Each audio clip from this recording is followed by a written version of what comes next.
Voy a compartir la pantalla, por favor, me avisan ustedes si es que la pueden mirar, ¿ya?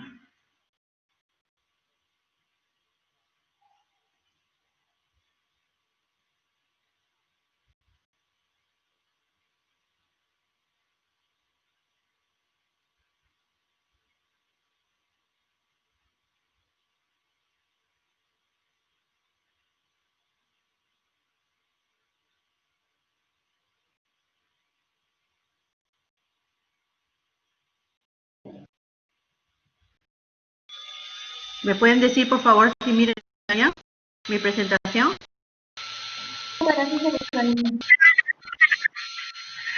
Ok, en cualquier momento, si es que escuchan que mi voz no está clara o no ven la pantalla, por favor me interrumpen, ¿ya?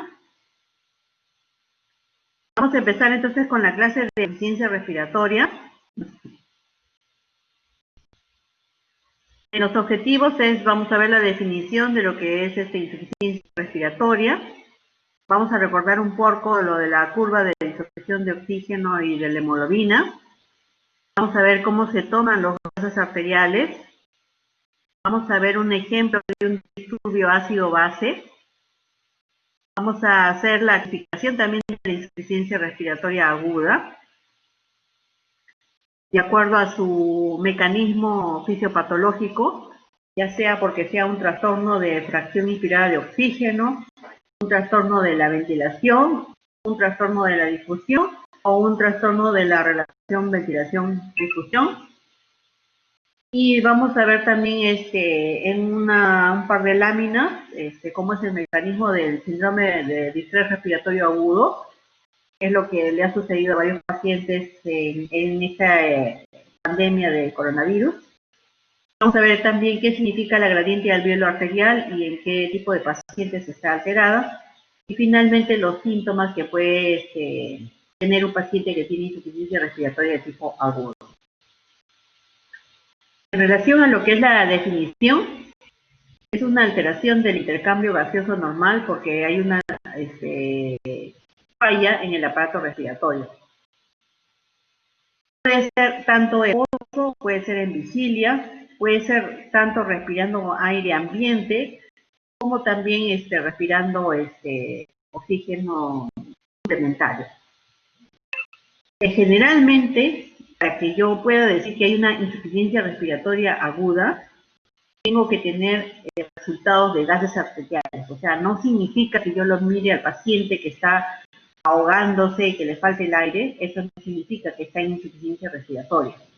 Yo tengo que tener gases arteriales, por ejemplo, la presión arterial de O2 menor de 60 milímetros de mercurio, o la presión arterial de CO2 mayor de 50 milímetros de mercurio, y recién yo puedo decir el paciente está en insuficiencia respiratoria. Yo veo al paciente ahogándose, pero no tengo resultados de gases arteriales, yo puedo decir está en una insuficiencia ventilatoria, pero no puedo decir está en insuficiencia respiratoria. Y solamente para recordar un poco de la disociación de la curva de lo por la hemoglobina, esta es la curva normal, ¿no? Y acá tenemos un P50. ¿Qué significa? Significa que por más de que yo disminuya o aumente el oxígeno, en esta curva de acá es suficiente como para que pueda entregar la hemoglobina al oxígeno al tejido, ¿no? Pero esta curva puede irse hacia la derecha o puede irse hacia la izquierda. Entonces, ¿cuál es lo más importante? Que si se va hacia este lado, se va en ciertas circunstancias, por ejemplo, cuando la presión de CO2 está aumentada, o por ejemplo, cuando los hidrogeniones están aumentados, o cuando el pH es abajo, o de repente cuando hay este incremento del 2,3-difosforidrato, o cuando hay quiebre. Entonces, en estas circunstancias, la curva de disociación va hacia la derecha y significa que esta hemoglobina tiene menor afinidad por el oxígeno y entonces lo puede entregar al tejido. Mientras que si la curva se va hacia al otro lado, puede ser, por ejemplo, cuando un paciente está con aumento de bicarbonato, o cuando hay pocos hidrogeniones, o cuando el pH está incrementado, o de repente cuando está en hipotermia, congelado, o por ejemplo cuando hay disminución del 2,3 bisfosfoglicerato. Entonces, tiene mayor afinidad de hemoglobina por el oxígeno, y entonces no lo puede soltar al tejido. Entonces, siempre en estas circunstancias graves, es preferible que el paciente esté en acidosis e hipertérmico, porque eso me va a permitir entregar más el oxígeno de la hemoglobina, ¿no? Y acá ustedes están viendo cómo el oxígeno está fijo a la hemoglobina, por eso se llama afinidad, y cómo va a entregar el oxígeno hacia el tejido y entonces se convierte en una desoxihemoglobina o una hemoglobina de tipo reducido. Esta es más o menos la forma en que, o la técnica en la que se toman los gases arteriales. Primero yo tengo que tomar la presión, el pulso radial y el pulso cubital. ¿Por qué tengo que tomar eso? Porque, por ejemplo, yo hago el procedimiento a nivel de la arteria radial. Si rompo la arteria radial o hago que no funcione y no me aseguro de que tengo la arteria cubital, entonces esa mano se mueve, ¿ya? Entonces, por eso yo necesito saber de que hay tanto pulso radial como pulso cubital. Una vez que he hecho esto, entonces voy a ir a la arteria radial más fácil de tomar la muestra y voy a tocar el pulso. Una vez que he tocado el pulso, hago asepsia y antisepsia, y entonces ingreso una jeringa vacía que tenga heparina para que no se coagule la sangre. A veces ya hay jeringas que ya tienen, son heparinizadas y que están formadas, ¿no? Construidas como para que puedan aspirar la sangre. Pero si no, entonces uno tiene que aspirar la sangre arterial. Yo sé que la sangre es arterial porque la sangre es bien rojita y porque va a salir así en forma de pulsos, ¿no? Una vez que he sacado la muestra, tengo que apretar, porque si no se va a formar todo un gran hematoma. Tengo que cubrir la jeringa, porque si no va a entrar el oxígeno del medio ambiente y me va a dar los valores alterados. Entonces, es así más o menos la técnica como se toman los gases arteriales. Entonces, yo tengo que saber los valores normales. Del pH principalmente, ¿no? Ustedes saben que el pH va de 7.36 a 7.44. Entonces, 7.4 más menos 0.4. Y este pH va hacia abajo, entonces estamos hablando de acidosis. El pH va hacia arriba, estamos hablando de alcalosis. Pero además, yo tengo que ver con qué va ese pH, ¿ya? Por ejemplo, si yo tengo el pH bajo y el PCO2 alto, el PCO2 generalmente representa al aparato respiratorio. Entonces, si el PCO2 es alto, porque normalmente es 40 más menos 4, entonces va de 36 a 44. Entonces, si el CO2 está alto, me dice el trastorno es de la respiración, del pulmón. Entonces, yo puedo decir, hay una acidosis porque el pH está bajo y además el culpable es el pulmón porque el CO2 está alto. Entonces, hay una acidosis respiratoria. En cambio, si por ejemplo yo veo que el pH está bajo, el responsable es la disminución del bicarbonato, y el bicarbonato tiene que ver con el riñón, porque el riñón es el que va a eliminar, o si no lo va a retener al bicarbonato. Es decir, el bicarbonato está bajo, entonces yo voy a decir que se trata de una acidosis, pero de tipo metabólico, ¿no? En este caso, por ejemplo, el pH está alto, pero el CO2 está bajo, es el responsable de que el pH esté alto, entonces estamos hablando de una alcalosis respiratoria. Y si el pH está alto, pero el responsable de que esté alto es el aumento del bicarbonato por el riñón, entonces hablo de una alcalosis metabólica, ¿no? Entonces, cuando uno ve el pH es como decir, o sea, el rey del asunto, ¿no? Y los súbditos son el CO2 y el bicarbonato. Entonces, a quien tengo que yo favorecer, a quien tengo que volverlo normal, es al pH. Entonces, el valor más importante que me interesa es el pH. Si yo bajo un poco el pH o lo subo el pH, nada del metabolismo aeróbico se va a llevar a cabo por esta situación, ¿no? Entonces, por ejemplo, yo puedo decir, este paciente que tiene el pH bajo, pero el CO2 alto, el responsable, entonces, es el pulmón. Estoy hablando de una acidosis respiratoria. Pero ¿qué hace el cuerpo? El cuerpo, cuando está en una acidosis respiratoria como acá, lo que va a hacer es aumentar el CO2, porque hemos dicho que es una acidosis respiratoria. Pero el riñón no se queda contento y dice al riñón, ya, yo tengo que compensar eso. Y entonces lo que hace el riñón es reservar el bicarbonato, ahorrarlo el bicarbonato, disminuir su secreción de bicarbonato. Entonces yo puedo decir, la acidosis respiratoria es un trastorno, ácido base primario, pero tengo un trastorno compensatorio con el aumento de bicarbonato que está haciendo el riñón. Siempre los trastornos primarios van a tener generalmente un trastorno compensatorio, ¿no? Por ejemplo, en una alcalosis respiratoria, donde el PCO2 está disminuido y el pH está alcalino, ¿no? Está a más de 7.44, entonces quien va a responder es el bicarbonato. Entonces el bicarbonato va a tener que bajar, es decir, va a tener que secretarse por el riñón para que pueda compensar esta alcalosis metabólica.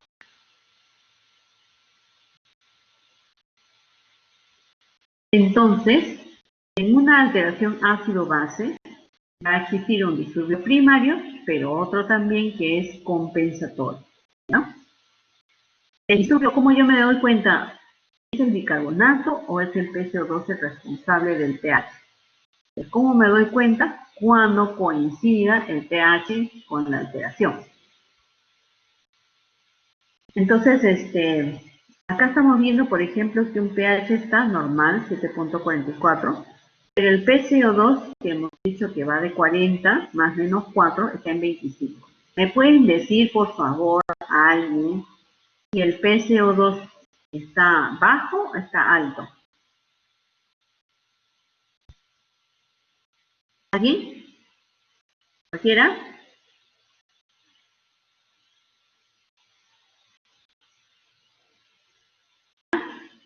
Está abajo, doctora. Exacto, está bajo. Entonces, si está bajo, ¿quién es el responsable de este valor? ¿Qué órgano? Los pulmones. Exactamente, el pulmón. Entonces, a veces, por ejemplo, en este caso, ¿no? Dice 7.44, el pH está normal, entonces yo no puedo saber si es el responsable del pulmón. Pero de repente en el caso clínico me va a decir un paciente que tiene EPOC, un paciente que tiene asma, un paciente que tiene una enfermedad, entonces yo puedo decir, sí, pues el CO2 es el responsable. Entonces estaríamos hablando de una acidosis respiratoria. ¿Ya? ¿Por qué? Porque está, no, estoy mal, disculpen, ¿no? Una alcalosis respiratoria. ¿Sí? Una alcalosis respiratoria. ¿Por qué? Porque el CO2 es igual que el hidrogenio, es ácido el CO2, ¿no? Entonces está bajo, es una alcalosis respiratoria. Ese sería el trastorno primario si el paciente tiene una enfermedad pulmonar. Pero el trastorno secundario compensatorio sería el bicarbonato. Entonces, ¿qué tiene que hacer el riñón? En alcalosis, el riñón tiene que botar su bicarbonato. Tiene que disminuir el bicarbonato y sí, acá lo encontramos disminuido. ¿Por qué hace esto el pulmón por enfermedad? ¿Pero qué hace esto el riñón? Para mantener siempre al pH normal. O sea, lo más importante para ustedes tiene que ser que el pH siempre se mantenga normal. Por eso hay esos sistemas buffer, que es la hemoglobina, las proteínas, la albúmina, qué sé yo, todos los buffers ahí, igualito que el bicarbonato. ¿Para qué? Para mantener al pH normal, ¿ya? Pues todo este trastorno, yo puedo decir, todo el trastorno está compensado porque mi pH está normal. No me interesa qué hace el pulmón, no me interesa qué hace el riñón, pero finalmente mi trastorno está compensado porque el pH está normal, ¿ya?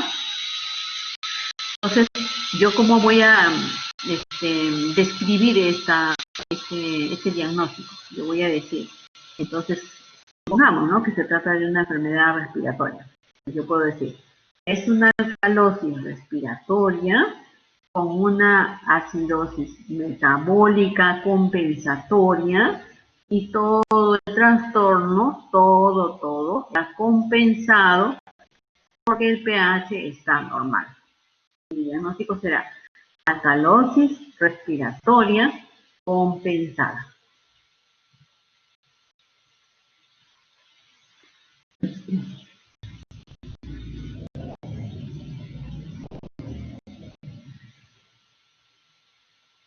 Ya, es solamente para ver si el trastorno es agudo, trastorno ácido-base. Ahorita no estamos entrando todavía en insuficiencia respiratoria, solamente estamos viendo el trastorno ácido-base.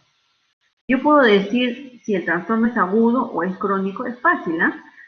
Porque cuando es agudo, generalmente el bicarbonato no puede alterarse. ¿Por qué puede alterarse? Porque al riñón, para poder modificar al bicarbonato, tanto retenerlo como sacarlo, necesita días para hacer, ¿ya? Más o menos 72 horas necesita para hacer esa compensación. Entonces, yo puedo hacer esta regla, ¿no?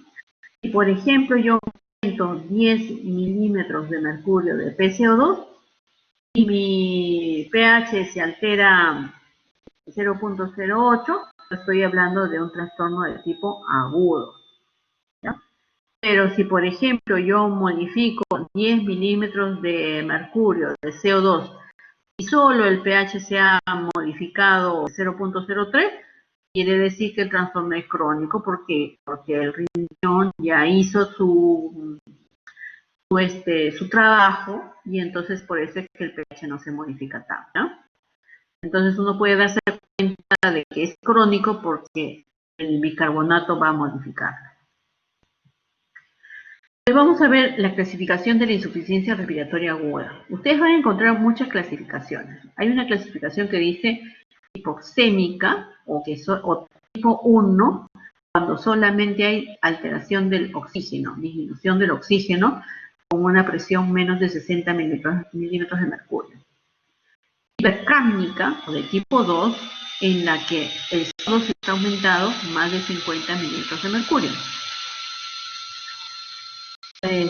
Y van a encontrar otros tipos también de insuficiencia respiratoria, 3, 4, que ya no tienen mucho que ver con lo que nosotros estamos estudiando ahora, ¿no? Entonces, también van a encontrar la definición de insuficiencia respiratoria aguda, es cuando esto ocurre en minutos, en horas, y que no se puede compensar.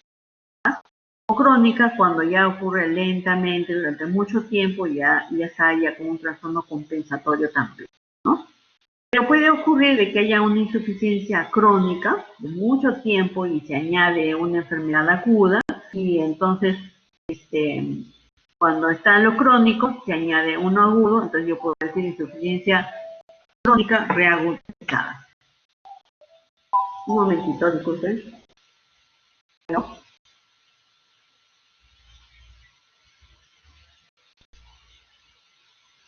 Por favor, ahorita estoy en una clase, ¿me podrías llamar dentro de 2 horas? Ya, ok, hasta luego.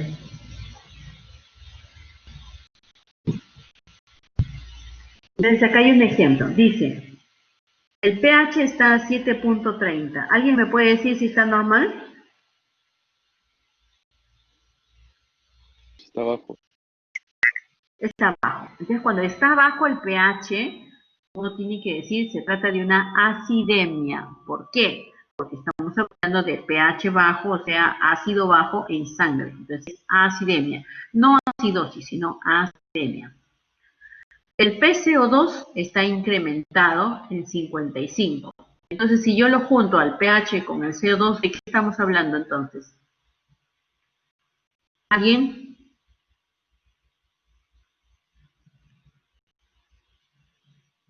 Cualquiera, jóvenes. Estamos hablando de una acidosis, exacto, una acidosis respiratoria, así es, ¿ya? Y el bicarbonato está dentro de límites normales. ¿Será agudo o será crónico?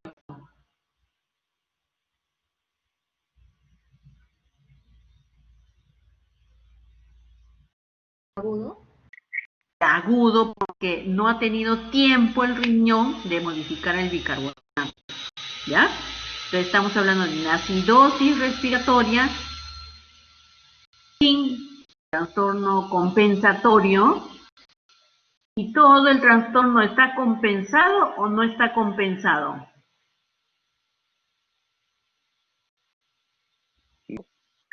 No está compensado. Entonces yo puedo decir, se trata de una acidosis respiratoria descompensada. Esto es grave, ¿ya? Esto es grave. Cuando yo digo descompensada, quiere decir que el organismo ya no tiene posibilidad de compensarlo, yo tengo que hacer algo, ¿ya? Como administrarle, por ejemplo, bicarbonato, o de repente si el paciente está fallándole el pulmón, tengo que meterle una máquina, qué sé yo, algo tengo que hacer para que su pH vuelva a ser normal. Estamos hablando de una acidemia, de una acidosis respiratoria, no compensada por el riñón. Y esto es trastorno ácido-base, muy diferente a insuficiencia respiratoria. Ese paciente se encuentra en insuficiencia respiratoria de tipo 1 o hipoxémica, con 85 de oxígeno. ¿Qué creen?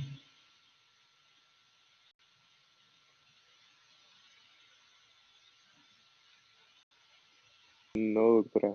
No, no hay. Entonces yo puedo decir, este paciente está en acidosis respiratoria no compensada, pero no está en insuficiencia respiratoria. El tipo 1 no está. Entonces yo puedo ver si es de tipo 2, con el CO2. ¿Ustedes creen que está en insuficiencia respiratoria de tipo 2? ¿Recuerdan? Insuficiencia respiratoria de tipo 2 es cuando el CO2 está a más de 50 milímetros de mercurio.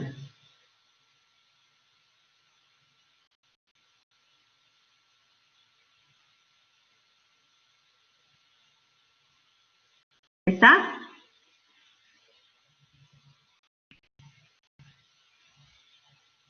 ¿Alguien?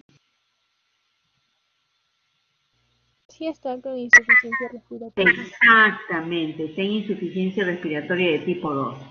Es cuando yo enfrento estos dos diagnósticos. Ustedes han dicho, la doctora, ¿por qué me habla de trastorno ácido base y después me habla de insuficiencia respiratoria? Si yo tuviese, como en este caso, dos tipos de diagnóstico, uno de acidosis respiratoria y también insuficiencia respiratoria, quien tiene más poder es la insuficiencia respiratoria. Entonces yo ya no me voy a detener a decir, este paciente tiene acidosis respiratoria. Tengo que decir, tiene insuficiencia respiratoria de tipo 2. Eso es lo que más importa, tiene más peso, ¿no? Tiene acidosis respiratoria aguda no compensada, tiene insuficiencia respiratoria tipo 2 o hipercámica. Eso es lo grave, ¿no? Ahora vamos a ver cuáles son los mecanismos de la insuficiencia respiratoria, los mecanismos fisiopatológicos. Puede ser que haya disminución de la fracción inspirada de oxígeno, puede ser que haya una hipoventilación, una alteración de la difusión, un shunt o un desequilibrio entre ventilación y perfusión. Vamos a ver la primera. ¿Qué significa que haya disminución de la fracción inspirada de oxígeno? Significa, este es un esquema, este es el bronquio, este es el alveolo y este es el capilar pulmonar, ¿ya? La sangre desoxigenada, la sangre oxigenada. ¿Qué quiere decir? Quiere decir que el oxígeno que está afuera, que tiene que entrar a mi alveolo, está disminuido. ¿En qué situaciones puede estar disminuida? Cuando, por ejemplo, estoy en la altura y la presión barométrica está disminuida, y entonces eso hace que disminuya la presión de oxígeno y por lo tanto la cantidad de oxígeno que hay en este aire está disminuida. Por eso es que da el soroche cuando uno está en sobrepajo, porque yo necesito más oxígeno y no lo tengo para que entre a mi pulmón.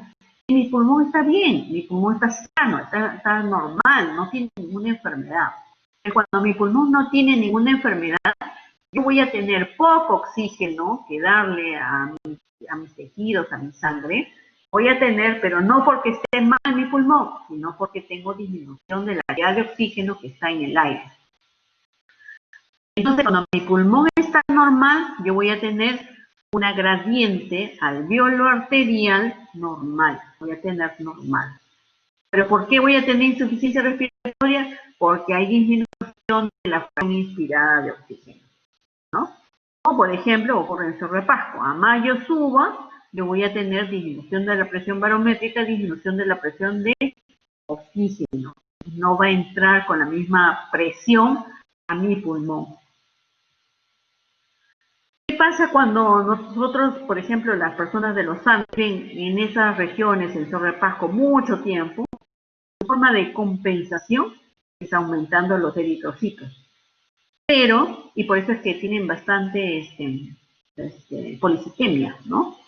En cambio, los que viven en el Tíbet, estos pacientes que viven en el Tíbet, no tienen esa posibilidad de producir aumento de eritrocitos. Nosotros tenemos ese mecanismo de compensación, ellos no lo tienen. Ellos siempre viven con esa hipoxemia de tipo arterial. Los que viven, por ejemplo, los que se quedan encerrados en una cueva, también, ¿no? Se cierra y poco a poco se va acabando el oxígeno porque lo van inspirando las personas y van exhalando CO2 y tienen poco cantidad de oxígeno. Hemos visto la insuficiencia respiratoria de tipo 1, cuando hay disminución de la fracción inspirada de oxígeno, finalmente el gradiente alveolo arterial siempre está normal aquí, ¿no? Ahora vamos a ver la hipoventilación. ¿Qué significa hipoventilación?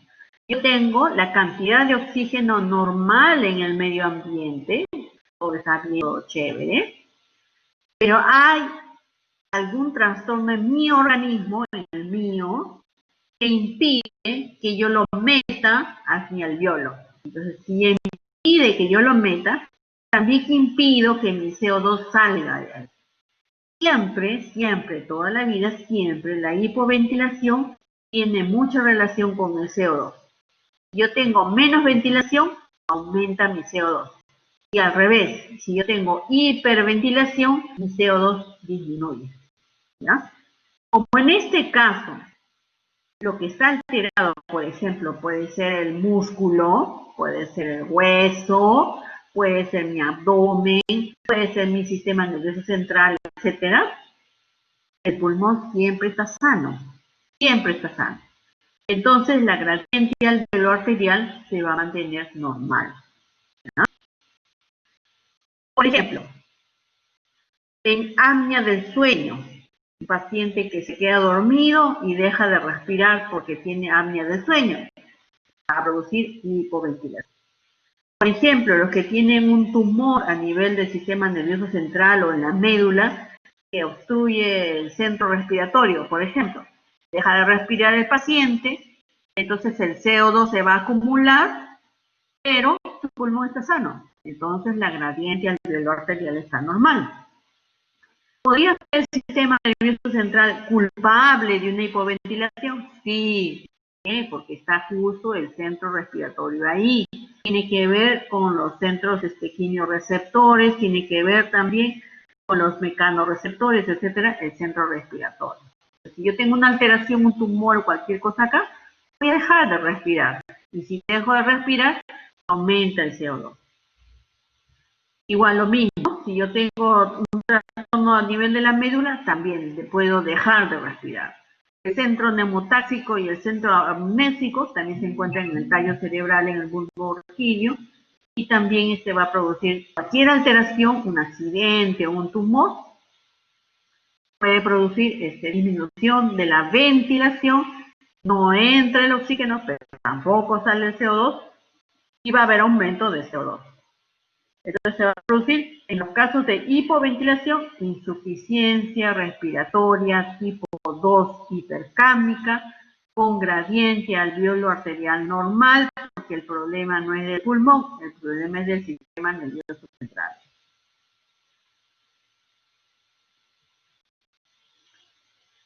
¿No? Y por ejemplo, en el síndrome de apnea del sueño, el paciente tiene que usar esta maquinita que es un PAP, que le ayuda a mantener los alvéolos abiertos para que el CO2 pueda salir, ¿no? ¿Podrá ser la causa de una afección del sistema neuromuscular, la hipoventilación? También. Por ejemplo, acá tenemos trastornos medulares, tumores, lesiones de la asta anterior como la poliomielitis, trastornos de neuropatía periférica como el Guillain-Barré. ¿Se acuerdan del Guillain-Barré? Una pequeña epidemia que tuvo lugar en el verano, creo que de este año que pasó, o el año pasado me parece, donde el paciente presentaba una parálisis y también tenía que ir a un ventilador mecánico, ¿no? O puede ser una alteración de la unión neuromuscular, la miastenia gravis, el paciente también deja de respirar. O pueden ser distrofias, como la distrofia muscular de, ¿cómo es? De Dupuytren. No me acuerdo cómo se llama esa distrofia muscular, donde se destruye el músculo, Dupuytren. Bueno, la cosa es de que todos estos trastornos hacen que el paciente deje de respirar, pero su pulmón está sano. Entonces, tiene insuficiencia respiratoria tipo 2 porque se acumula el CO2, tiene gradiente alveolar arterial normal porque su pulmón está normal, y entonces tiene, la causa es una hipoventilación. ¿No? Acá es solamente para demostrarles cómo una bacteria, el Campylobacter, fue la causa que se demostró en esa pequeña epidemia que tuvimos de Guillain-Barré, donde producía antígenos Campylobacter. Estos antígenos generaban anticuerpos y estos anticuerpos se iban contra el nervio periférico. Y entonces el paciente comenzaba a tener parálisis de los miembros inferiores, superiores, y podía tener también de los intercostales y dejaba de respirar, ¿no? Entonces podría ser una causa del sistema neuromuscular también. ¿Podrá ser afección del sistema óseo una causa de hipoventilación? Obvio que también que sí. Los pacientes que tienen, por ejemplo, escoliosis y cifosis, tienen una rigidez en la caja torácica que impide que puedan movilizar todo el tórax y por lo tanto meter el aire. Y también sacarlo el aire, ¿no? Sacar el CO2. Entonces van a tener también hipoventilación. Aumenta el CO2, pero su gradiente alveolar arterial se mantiene normal porque el pulmón no está dañado. Lo que está dañado es la caja torácica. La bomba respiratoria viene a ser la caja torácica, que contiene músculos, ¿no? Y entonces una cifoescoliosis va a producir una hipoventilación e insuficiencia respiratoria tipo hipercápnica tipo 2. Pueden haber otras alteraciones también de la caja torácica, como la que denomina anquilosis, por ejemplo, una lesión del diafragma. Cuando se lesiona el diafragma, se sube el diafragma y aplasta el pulmón también, ¿no?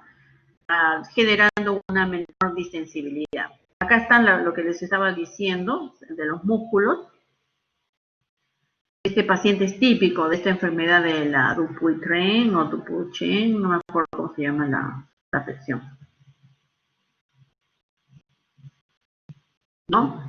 Se le hace una espirometría a este paciente y no puede soplar. ¿Por qué no puede soplar? Porque tanto sus intercostales como su diafragma no funcionan para poder producir un buen soplido, ¿no? Ahí está. De Duchenne, sorry. Esa es distrofia muscular de Duchenne.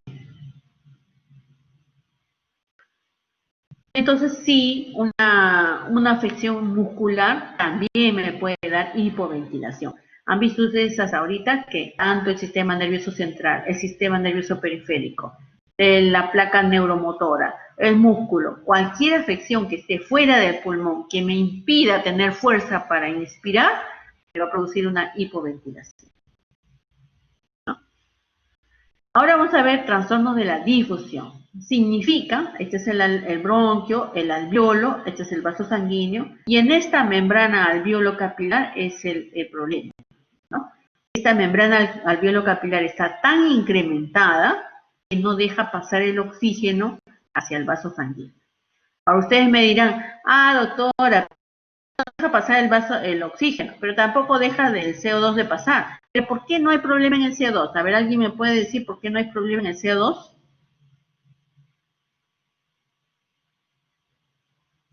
Porque el CO2 difunde con mayor facilidad. Exactamente, tiene no sé cuántas veces más poder de difusión. Entonces, al CO2 no le interesa esta membrana, igualito se va a ir el CO2, ¿ya? Yo tengo la fuerza necesaria de inspirar y expirar, se va a ir el CO2. Pero el oxígeno no tiene esa capacidad de difusión y por lo tanto el oxígeno no va a pasar. Entonces, estos pacientes tienen la posibilidad de hacer insuficiencia respiratoria de tipo 1 hipoxémica, ¿no? En este caso, sí hay alteración del pulmón. Entonces, en este caso, la gradiente alveolar arterial sí está anormal, ¿ya? Por ejemplo, ¿dónde puede ocurrir? En la fibrosis pulmonar. Este es un pulmón sano, ven ustedes los alveolos delgaditos, y acá como se engruesa esta membrana alveolo capilar, entonces no puede pasar el oxígeno hacia el vaso sanguíneo. Esta manifestación de hipoxemia, ustedes la pueden ver en los miembros superiores e inferiores, ¿no? Lo que hace esta hipoxemia es una deformidad, por la misma hipoxemia de los dedos, los hacen redondos como en palillo de tambor y las uñas como en vidrio de reloj. Ahora los relojes definitivamente no son así, ¿no? Pero antes, en la antigüedad, eran unos relojes con las lunas así medias convexas y entonces por eso es que se denominaba uñas en vidrio de reloj. Eso se denomina dedos hipocráticos, ¿no? Que son dedos resultados de las hipoxemias crónicas que hay.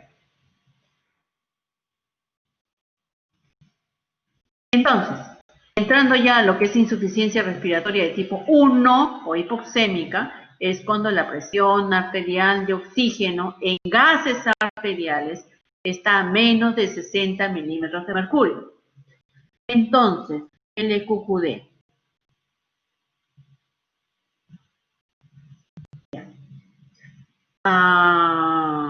Menos de 60, ya, chévere. Entonces, si yo tengo 70 milímetros de mercurio de oxígeno, ¿qué se llamará? ¿Alguien me puede decir?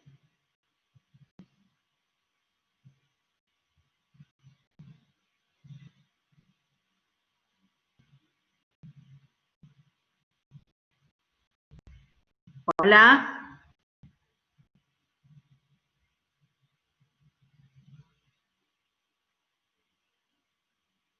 ¿Alguien? Lo que sea.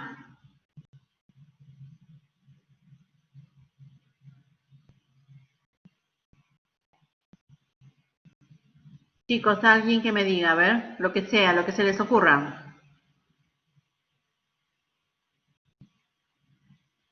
Si no voy a pensar que estoy hablando sola y que ustedes están haciendo otra cosa.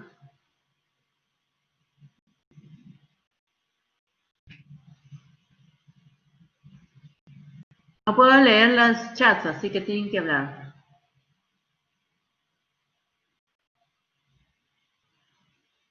Doctora, ¿puede repetir la pregunta? Ya, mira, acá está 60 milímetros de mercurio. He dicho, el paciente tiene 60 o menos milímetros de mercurio de oxígeno, se llama insuficiencia respiratoria de tipo 1. 80 es normal, pero si yo tengo 70, ¿qué significaría o cómo se llamaría?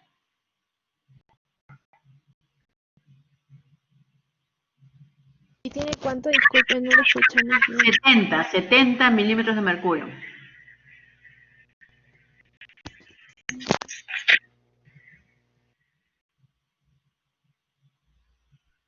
Se llama hipoxemia. Si tengo 71, hipoxemia. Si tengo 72, hipoxemia. Si tengo 73, hipoxemia. Hasta que llegue 80, que es normal. ¿Ya? Si tengo 69, hipoxemia. Si tengo 68, hipoxemia. Si tengo 65, hipoxemia. Hasta que llegue a 60. En 60 se llama insuficiencia respiratoria. ¿Sí? Eso es normal. Menos de 80 es hipoxemia. ¿Ya? Y ahora vamos a ver la respuesta inflamatoria sistémica y la respuesta inflamatoria que se genera en el pulmón en un síndrome de distrés respiratorio del adulto, donde hay una fase exudativa, hay edemas, membranas hialinas en el pulmón, en el alveolo en los primeros días, ¿no? Esto es más o menos lo que ha ocurrido con el coronavirus.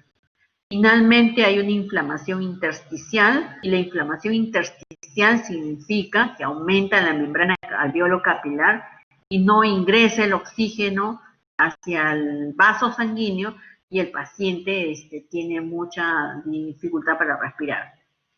Y al final puede haber una fibrosis, ¿no?, de esa membrana alveolo capilar y el paciente puede quedar finalmente con una fibrosis. Este es un esquema de un alveolo normal, donde ven ustedes el espacio alveolar, las células epiteliales, el intersticio, las células de tipo 1, las células de tipo 2 y el macrófago, que es el que finalmente va a producir los factores proinflamatorios, ¿no es cierto? Y el surfactante. ¿Qué pasa cuando ocurre el síndrome de distrés agudo? El síndrome de distrés de dificultad respiratoria aguda.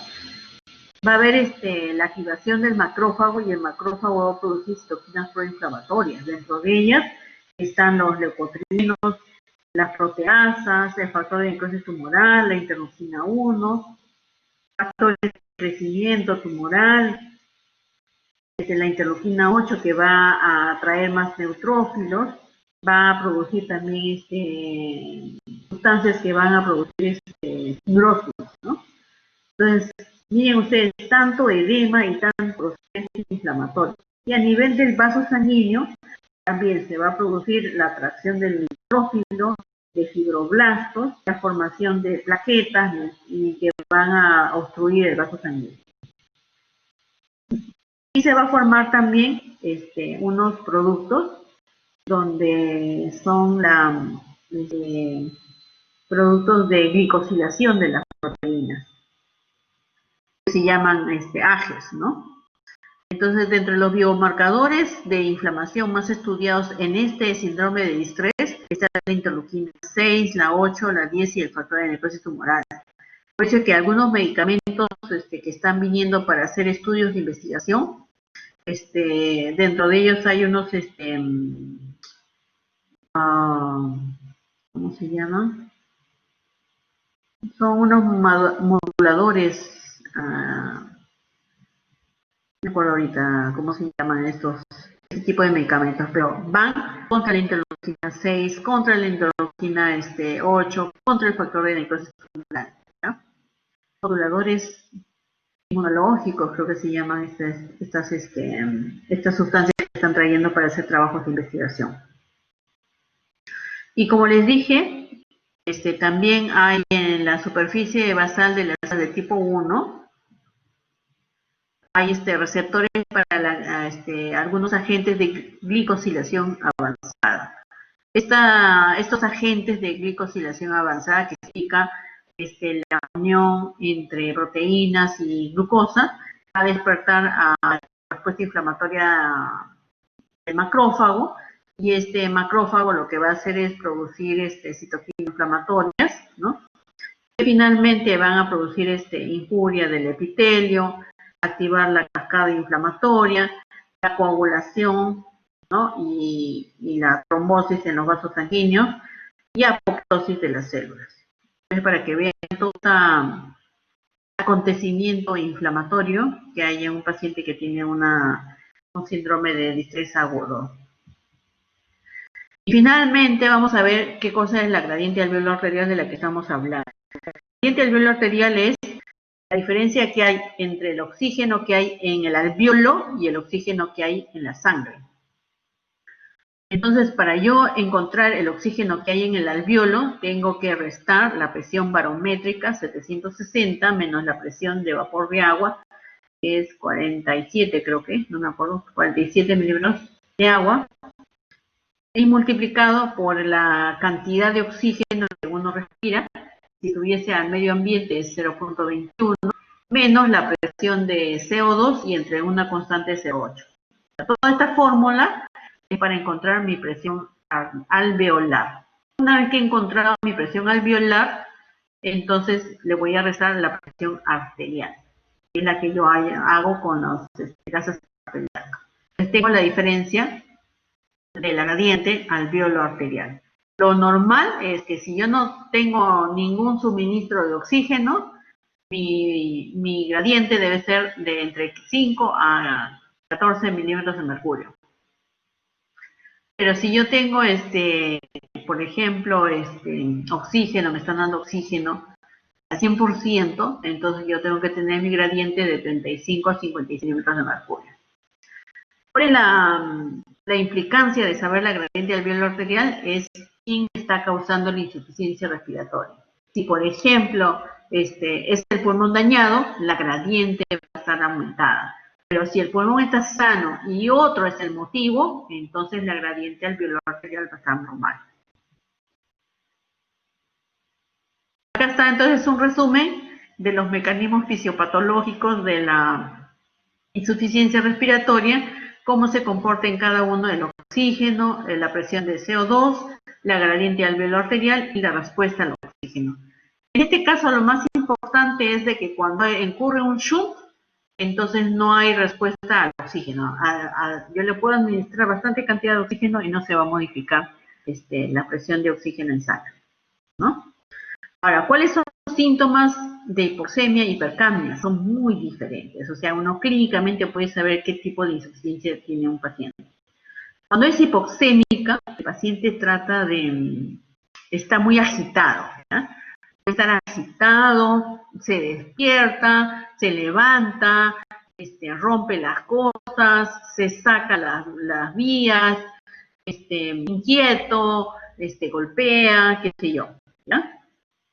Y además de tener disnea, taquimia, taquicardia, agitación, qué sé yo, además de todo eso, pero uno es así. En cambio, el paciente hipercapnico no, se duerme, tiene trastorno para poder estar despierto, no está consciente, está confundido, etcétera, ¿no? Entonces acá está desorientación, obnubilación, flapping, que es un movimiento fino de los miembros superiores, también puede tener taquicardia, hipertensión, ¿no? Pero la forma de comportarse de las insuficiencias respiratorias son muy diferentes, ¿no? Vamos a hacer un ejercicio, dice, un pequeño ejercicio. Dice, en el estudio de un paciente con disnea se realiza la gasometría arterial basal. En dicha exploración se observa la presión parcial de oxígeno en 54 milímetros de mercurio. Una presión de CO2 de 65 y una gradiente alvéolo arterial de oxígeno de 14. ¿Ya? A la vista de estos resultados, ¿cuál de los siguientes diagnósticos es más probable? ¿Tiene una enfermedad pulmonar obstructiva crónica? ¿Tiene crisis pulmonar? ¿Tiene tromboembolismo pulmonar? ¿O tiene una enfermedad neuromuscular? ¿Alguien me puede responder? Papaya.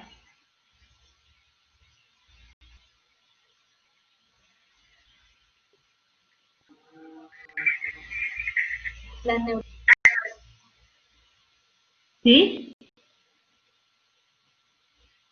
No te escuché, doctora. ¿Puede decirme? Enfermedad neuromuscular. Obvia enfermedad neuromuscular. ¿Por qué esta papaya? Porque la gradiente está normal. Si la gradiente está, le hemos dicho, no está mal el pulmón. Entonces, acá este es pulmón. Este es pulmón, este es pulmón, este no es pulmón. Exactamente. Muy bien. ¿Alguna pregunta, jóvenes? Entonces, en conclusión, insuficiencia respiratoria de tipo 1, hipoxémica, cuando la presión de oxígeno está menor de 60. Y hipercápnica, cuando la CO2 está mayor de 50.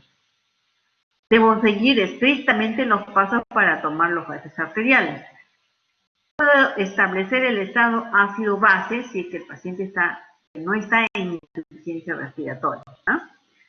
Y la clasificación de los mecanismos de insuficiencia respiratoria, los mecanismos fisiopatológicos son por disminución de la fracción inspirada de oxígeno, por hipoventilación, por disminución de la relación ventilación-perfusión, por shunt arteriovenoso o por una alteración de la difusión. Y en el síndrome de distrés respiratorio agudo del adulto, intervienen interleuquinas proinflamatorias principalmente, ¿no? Y hemos dicho que la gradiente alveolar arterial es normal cuando el pulmón es normal. Muy bien, joven. ¿Alguna pregunta?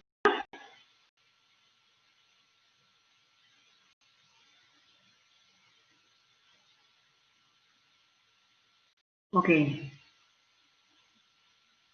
Muy bien, ya les colgué la clase, ¿ya? Me falta colgar la clase de inmunidad que no le he colgado. Ahora lo voy a hacer, por favor. Muy bien, entonces nos estamos viendo en la próxima actividad. Muchas gracias, jóvenes. Cuídense.